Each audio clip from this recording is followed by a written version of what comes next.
नमस्कार मित्रांनो आजपासून राज्यभरातील शेतकऱ्यांच्या खात्यामध्ये पीक विमा जमा होण्यासाठी सुरुवात झालेली आहे। तर मित्रांनो, कोणत्या जिल्ह्यातील शेतकऱ्यांच्या खात्यामध्ये हा पीक विमा जमा होणार, यासाठी कोणते शेतकरी पात्र असणार व कोणत्या जिल्ह्यामध्ये हा पीक विमा मिळणार, याची संपूर्ण माहिती आज आपण या व्हिडिओमध्ये पाहणार आहोत। तर मित्रांनो, व्हिडिओ शेवटपर्यंत पहा। चला तर मग आपण जराही वेळ न वाया घालवता या व्हिडिओला सुरुवात करूया। तर पहा मित्रांनो, आजपासून राज्यभरातील शेतकऱ्यांच्या खात्यामध्ये पीक विम्याची रक्कम आता शेतकऱ्यांच्या डीबीटी लिंक असलेल्या बँक खात्यामध्ये जमा होणार आहे। राज्यभरात शेतकऱ्यांना ही आनंदाची बातमी मिळालेली आहे। खरीप व रब्बी हंगामामध्ये नुकसान झालेल्या या 21 जिल्ह्यातील शेतकऱ्यांना 1960 कोटी रुपयांचा पीक विमा मंजूर करण्यात आला आहे। शेतकऱ्यांच्या खात्यामध्ये हेक्टरी 32,000 रुपये जमा करण्यात येणार आहेत।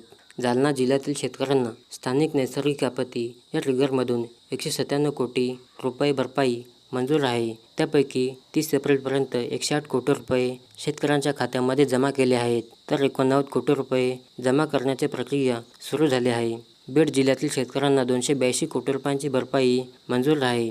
त्यापैकी 30 एप्रिलपर्यंत 212 कोटी रुपये खात्यामध्ये जमा करण्यात आले आहेत, तर 70 कोटी रुपये जमा करण्याची प्रक्रिया सुरू आहे।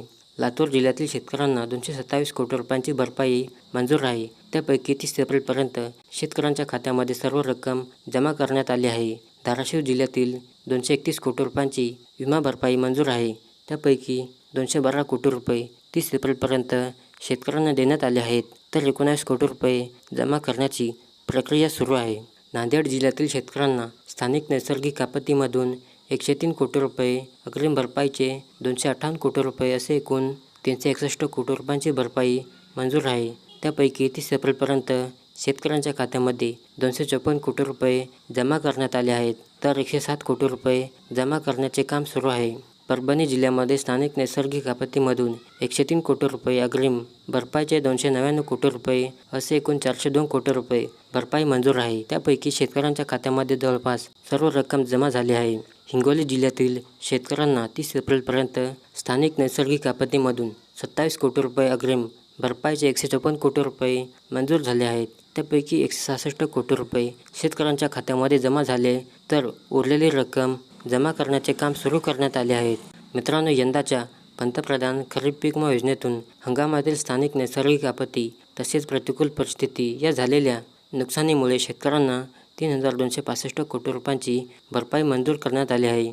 आतापर्यंत 2,546 कोटी रुपयांची भरपाई शेतकऱ्यांच्या खात्यामध्ये जमा करण्यात आली असून उर्वरित 720 कोटी रुपये लवकरच संबंधित शेतकऱ्यांना देण्यात येईल, अशी माहिती कृषी विभागाकडून देण्यात आली आहे। यंदाच्या खरीप पीक विमा योजनेत ₹1 पीक विमा उपलब्ध करून देण्यात आला। त्यानुसार स्थानिक नैसर्गिक आपत्तीत राज्यातील शेतकऱ्यांना 2,552 कोटी रुपये 60 लाख रुपये तसेच तर हंगामातील प्रतिकूल परिस्थितीत झालेल्या नुकसानीपोटी 712 कोटी 75 लाख रुपये असे एकूण 3,265 कोटी 36 लाख रुपये राज्य सरकारने मंजूर केले आहेत।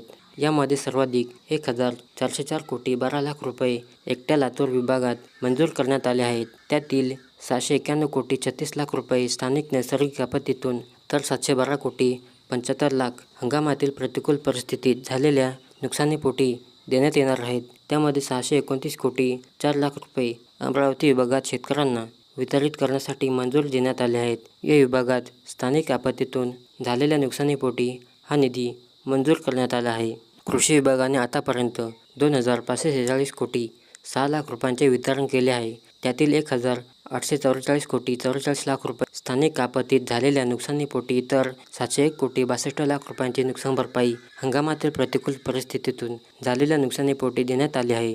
उर्वरित 719 कोटी 29 लाख रुपये नुकसान भरपाई देण्याची कार्यवाही सुरू असल्याचे कृषी संचालक विनयकुमार रावटे यांनी स्पष्ट केले आहे। शेतकऱ्यांना नुकसान भरपाईची रक्कम वितरित करण्याचे काम सुरू आहे। लवकरच उर्वरित रक्कमही संबंधित शेतकऱ्यांच्या खात्यावरती जमा करण्यात येईल। तर मित्रांनो, व्हिडिओ आवडल्यास नक्की लाईक करा आणि चॅनलला सबस्क्राईब करा।